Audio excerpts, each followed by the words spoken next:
What's up, everybody? I'm Ryan McCaffrey with IGN, joined by Timon from the Techland development team on Dying Light. And Timon, we're here to take a look at the first publicly revealed gameplay footage of the game. We've got about a nice 12-minute chunk here to look at. Yeah, it's quite huge, and we are really proud of it.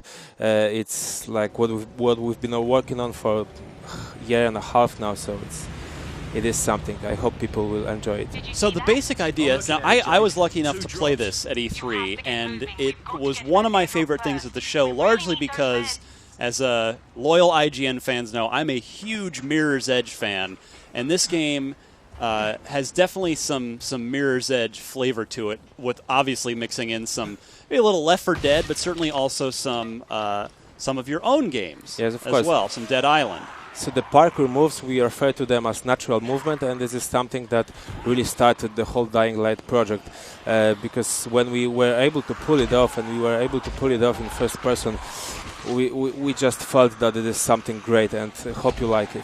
So, yeah, we're seeing obviously much more combat we just saw more combat than the entirety of Mirror's Edge. Basically, combat is a big part of the game. Is it it's mostly melee weapons? Well, it is melee weapons, but what needs to be said is that it's not only combat. In fact, combat is not even the easiest way out. You have to use your smarts and you have to use your agility to overcome obstacles, because this is a action survival game. So in order to survive, you have to use everything that you can. Not only combat, but also your moves, your skills, etc. Because what we're not seeing here, which I did see, of course, when I played it at E3, we're not seeing the HUD in this case. And you can't, you get fatigued. You can't just swing your melee weapon over and over without any repercussion. Yes, the HUD will be minimal in the final game.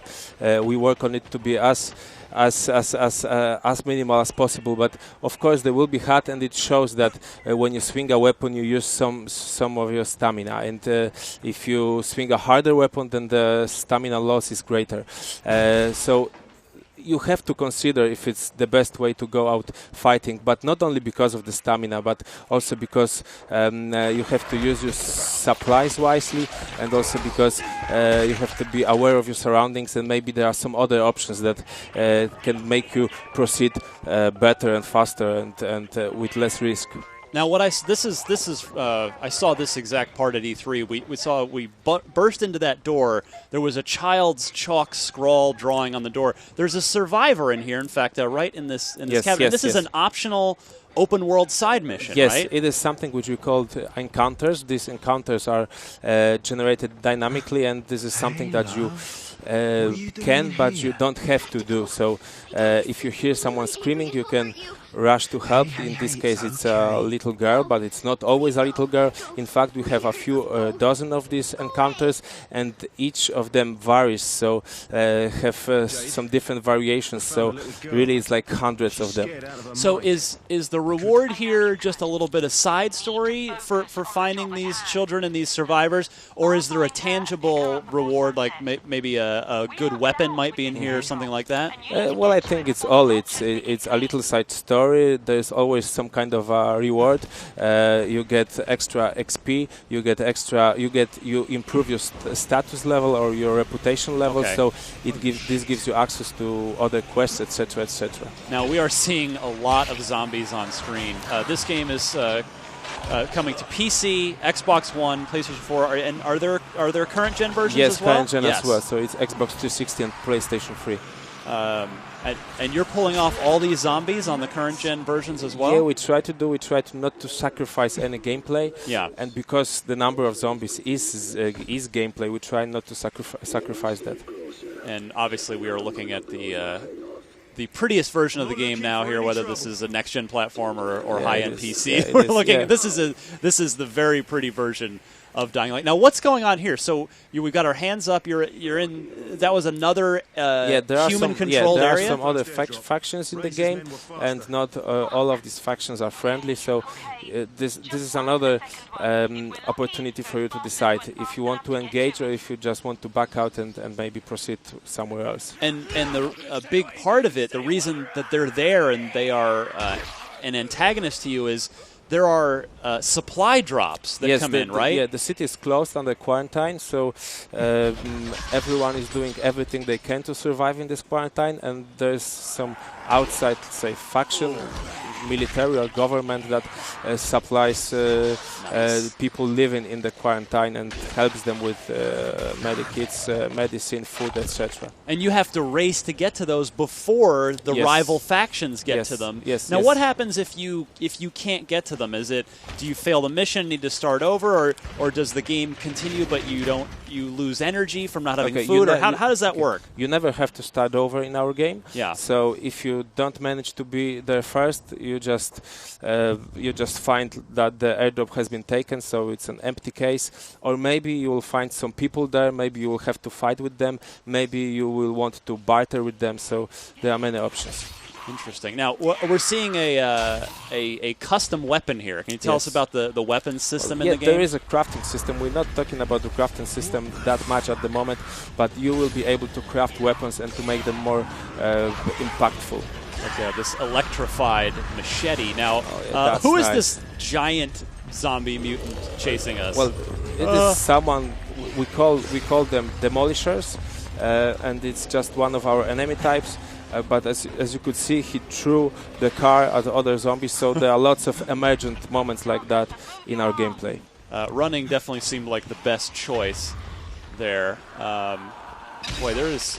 Oh, that was nice, and there's another one.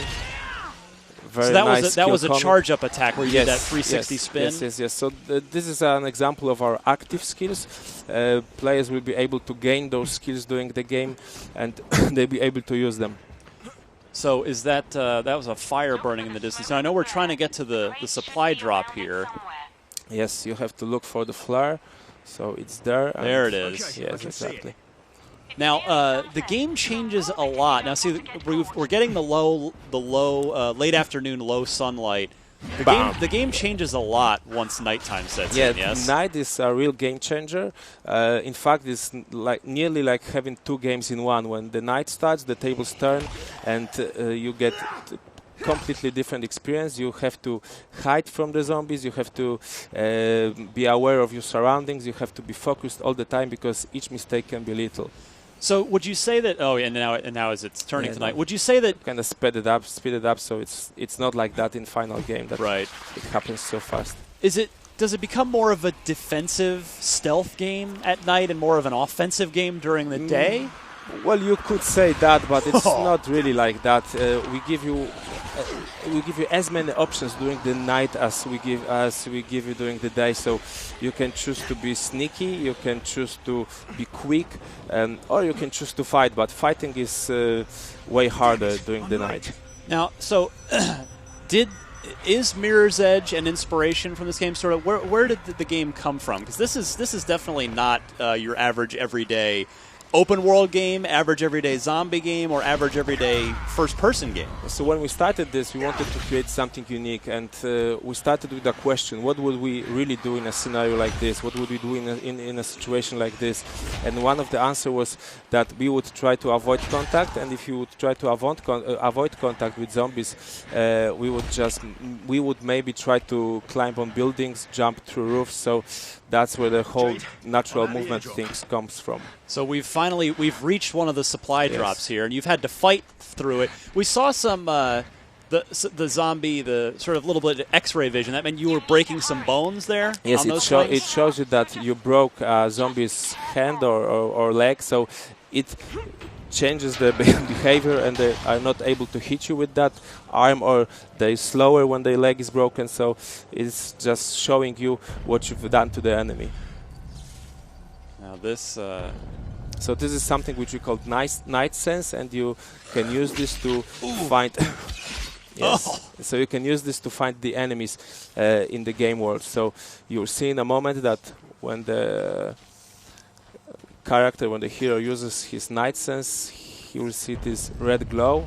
There we go. Yes, and that means that there is the most dangerous predator, an enemy which we call volatile. So you have to be extremely quiet. Yeah. You have to be sneaky about it, because these guys are really something. When they grab you, when they hit you, it's like game over for you. Yeah, I'm guessing you're not much of a superhero in this game. That it doesn't. Your life is, your health is not very large, and then a couple hits are going to take you out. I think it's really common sense. You as prone to impact, to damage as any human being would be.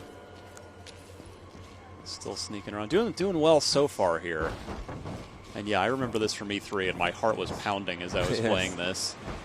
So now the chase will begin. Oh no. So you've been noticed and you have to run to your safe house. Yeah, you should, I mean, there's no way you could possibly kill every one of these zombies, right? It's just impossible. As you've seen, you can be smart about it. You can hide in one of those buildings. You can break into those buildings. And that should help you survive. Nice slide move. Yes. So we have lots of these in our game. You can jump over the fences. You can slide under obstacles. So lots of stuff, really. And you can even jump on zombies. Nice. Run.